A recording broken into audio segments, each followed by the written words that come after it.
She only wanted to cook by the river, a quiet afternoon with her small grill and the scent of spiced chicken drifting into the breeze. But what began as a simple meal turned into something far darker. People stared, whispers spread, and footsteps grew heavier around her. In a place where belonging was already fragile, her little grill became a symbol that some would not allow. Before long, what should have been ordinary turned into a confrontation that would leave scars, not just on her day, but on her very sense of worth. And it all began with fire and smoke by the river. The river had always been her refuge. For years she walked its banks after long shifts, carrying with her the traditions of food that reminded her of home. That day she brought a small charcoal grill, a bag of marinated chicken, and the determination to carve out a little space of peace in a city that often reminded her she didn't belong. She was new to the neighborhood, an area lined with old brick houses, picket fences, and people who greeted one another with familiarity, but offered her nothing more than guarded glances. Though she smiled politely and kept to herself, she felt the quiet tension each time she stepped out. It wasn't outright hostility, but the unspoken kind, the kind that lingered in side eyes, hesitant nods, and an invisible wall between them and her. By the riverbank, however, things felt different. The steady rush of water, the cry of distant birds, and the scent of charcoal lifting into the air gave her comfort. As she placed the chicken on the grill, the golden smoke curled upward, carrying spices that reminded her of family dinners, festivals, and the warmth of belonging. Chewy. First she thought she was alone, but as the smoke drifted higher, she noticed curtains twitching in the nearby houses, shadows shifting behind glass, and a few neighbors slowing their pace as they passed by. The air carried a subtle change, the way silence grows heavier just before a storm. She tried to ignore it, focusing on the sizzle of the meat and the thought of enjoying her meal by the water. What she didn't know was that this simple act, grilling chicken by the river, was about to ignite something far more dangerous than the fire beneath her pan.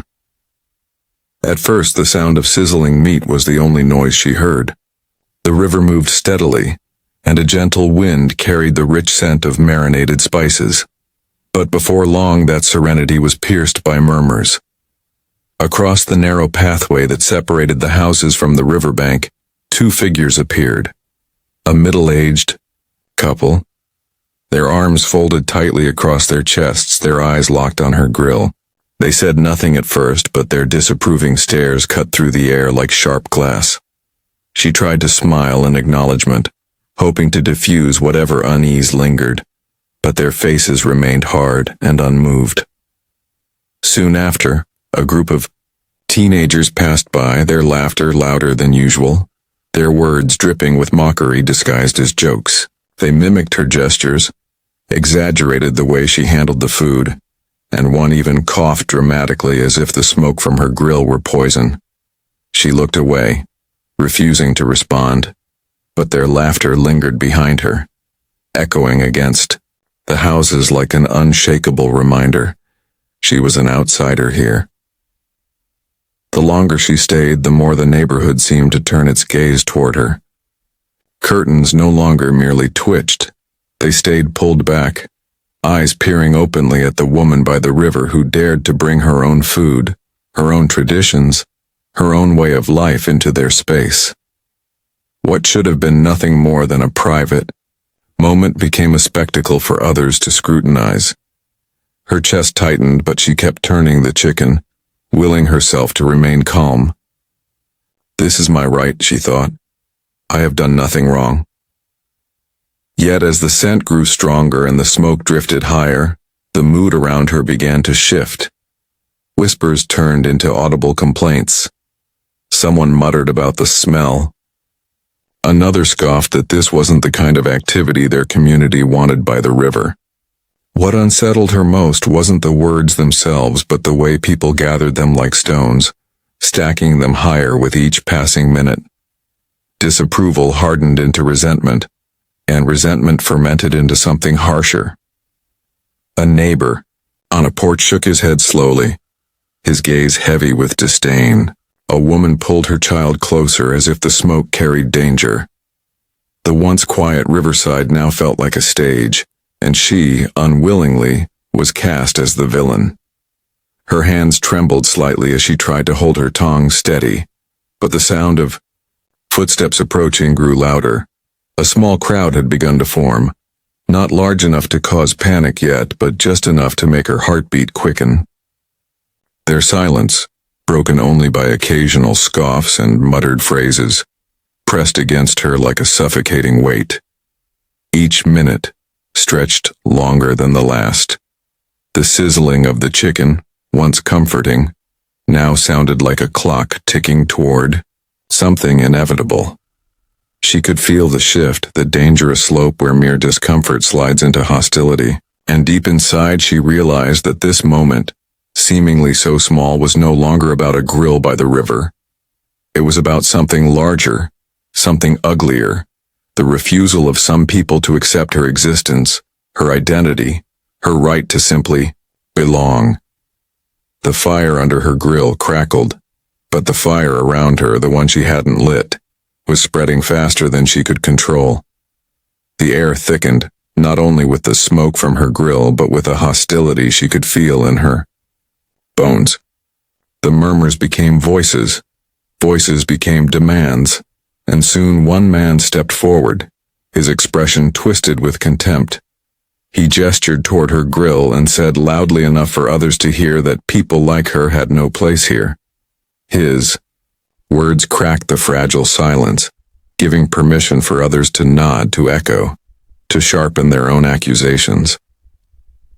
One after another, neighbors added their complaints about the smell, the smoke, the mess she was bringing to their quiet riverside. None of it was true, yet their words carried the weight of judgment, heavy enough to drown her. A woman accused her of breaking community rules. Another sneered that if she wanted to cook that kind of food, she should go back to where she came from. She froze, her hands trembling above the grill. The food she had so carefully prepared no longer looked like nourishment. It looked like evidence twisted into a weapon against her. Her heart pounded, her throat tightened, and though she wanted to speak, no words would come.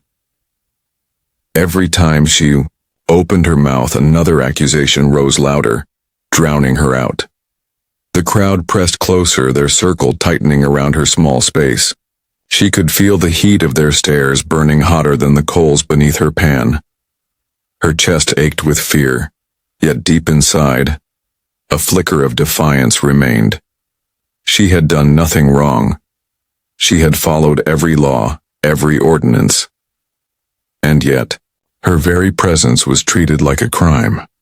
When one man finally kicked at the leg of her grill, knocking it slightly askew, the charcoal spilled, and sparks flew across the grass. She gasped, stumbling backward as flames hissed and smoke surged upward.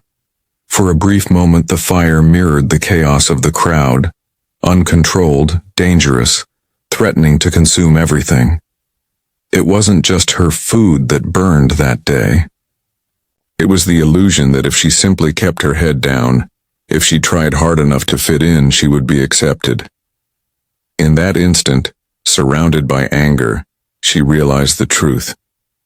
No matter how quietly she lived, there would always be those determined to silence her existence. When the smoke cleared and the flames settled into smoldering ash, she stood alone by the river. The crowd had already begun to scatter, satisfied in their triumph, their whispers fading into the safety of their homes. What remained was the bitter stench of burnt food and the heavy silence of isolation.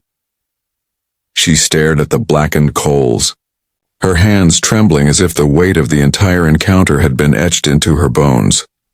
She hadn't shouted back, hadn't fought, hadn't given them the satisfaction of a scene, yet the wound ran deep, Not because her meal was ruined, but because her right to exist peacefully had been challenged so openly.